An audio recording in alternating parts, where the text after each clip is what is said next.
Davlatimiz rahbari tashabbusi bilan yo'lga qo'yilgan Dolzarb 90 kun loyihasi yoshlarning yozgi ta'tilini samarali tashkil etishga xizmat qilmoqda.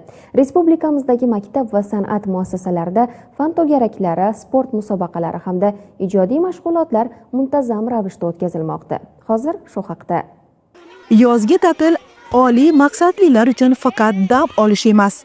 Shahrixon tumanidagi 56 umumiy o'rta ta'lim maktabida ham bu fursatdan yoshlarning salohiyatini yanada yuzaga chiqarish uchun samarali foydalanilmoqda.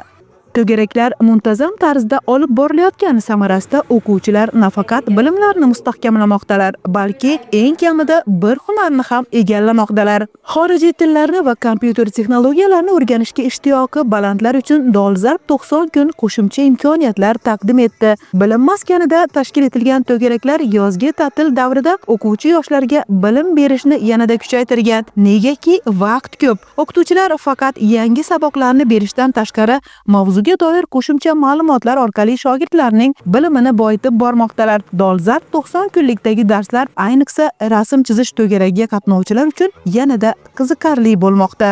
Eng asosiysi maktabimiz tomonidan ochilgan kutubxona, kompyuterxona va tikuvchilik xonalarida o'z vaqtlarini maroqli o'tkazishmoqda. Shuni ayta olamanki, o'tgan va oldingi ta'tillarga nisbatan bu ta'til juda maroqli va o'zgacha o'tmoqda. Yoshlarimiz yetakchisi va maktab direktoriga o'z minnatdorchiligimni bildirib qolaman. Sport to'garagi a'zolarini ham shashti kuchaygan. Ular endi shunchaki shug'ullanibgina qolmay, o'z yo'nalishlarida tuman, viloyat, hatto mamlakat chempioni bo'lish harakatini boshlab yuborishgan.